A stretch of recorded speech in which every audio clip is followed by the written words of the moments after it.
Hello, എല്ലാവരും എന്നാ പറയണോ? അതെ, ഞാനിന്ന് വലിയൊരു യുദ്ധത്തിന് പോവാണ് കേട്ടോ. ഈ തേങ്ങ പൊട്ടിക്കുന്നതാണോ ഇത്ര വലിയ കാര്യം എന്നാണോ ചിന്തിക്കണേ? സത്യമായിട്ടും അതെ. നമ്മളെ ഇവിടുന്ന് തേങ്ങ വാങ്ങിക്കഴിയുമ്പം മിക്കവാറും അത് പൊട്ടിച്ചു കഴിയുമ്പോൾ കേടായിരിക്കും. അപ്പോൾ രണ്ടും മൂന്നും തേങ്ങയൊക്കെ ഒന്നിച്ച് മേടിക്കുക സാധാരണ പതിവ്. ഒരെണ്ണെങ്കിലും കിട്ടൂലോ. എന്തായാലും ദൈവം അനുഗ്രഹിച്ച് ഇന്നത്തേത് നല്ല സെറ്റപ്പായിട്ട് കിട്ടിയിട്ടോ. അതിൻ്റെ ഒരു സന്തോഷമാണ് ഞാൻ ഈ കാണിക്കണത്. തേങ്ങാ പരിപാടിയൊക്കെ കഴിഞ്ഞ് കഴിഞ്ഞപ്പോൾ വിശന്നിട്ട് വയ്യ. ഞാൻ ഫുഡൊക്കെ ഉണ്ടാക്കി കഴിക്കാൻ പോവാ. നിങ്ങളൊക്കെ കഴിച്ചോ? ഞാൻ എന്നാ ഉണ്ടാക്കിയേക്കണേ, എന്നെ ഇന്ന് കഴിക്കണമെന്ന് കാണിച്ചു തരാം കേട്ടോ. അപ്പൊ ദേ ഇതാണ് കേട്ടോ നമ്മുടെ ഇന്നത്തെ ഭക്ഷണം. ഇങ്ങനെ സെറ്റ് ചെയ്ത് വെച്ചതുകൊണ്ട് ഞാൻ എന്നും ഇങ്ങനെ കഴിക്കണമെന്ന് നിങ്ങൾ വിചാരിക്കണ്ട കേട്ടോ.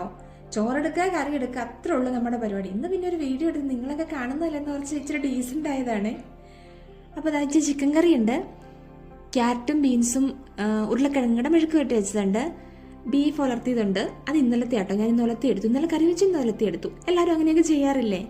പിന്നെ ഇത് കണ്ടോ, നമ്മുടെ വൻപയറാണേ, പച്ചപ്പയറാണേ. നാട്ടിൽ നിന്ന് ഇപ്രാവശ്യം പോയിട്ട് വന്നപ്പോൾ കൊണ്ടുവന്ന ഫ്രീസറിൽ വെച്ചിട്ട് ഞാനത് തോരൻ വെച്ചതാ. പിന്നെ ഇച്ചിരി കണ്ണിമാങ്ങാച്ചാറുണ്ട്. പിന്നെ അതേ ചെമ്മീനും തേങ്ങയും ഒക്കെ എങ്ങനെ ഇട്ടിട്ട് ഞാനൊരു ചമ്മന്തി അരച്ചെടുത്തിട്ടുണ്ട്. പറയാൻ മറന്നുപോയി, പിന്നെ നമ്മുടെ മോര് കറി ഉണ്ട് കേട്ടോ. മോര് കറിയല്ല, മോര് ചുമ്മാ കാച്ചി എടുത്തേക്കണാണേ. അതിവിടെ കുട്ടിസിനൊക്കെ ഭയങ്കര ഇഷ്ടമാണ്. അപ്പം അതും കൂടെ ഒഴിച്ച് ഇന്നത്തെ കാര്യം കുശാലായിട്ട് കഴിക്കാം. എന്നാ പിന്നെ ശരി, പിന്നെ കാണാട്ടോ. ഞാൻ നിൽക്കൊന്ന് കഴിക്കട്ടെ.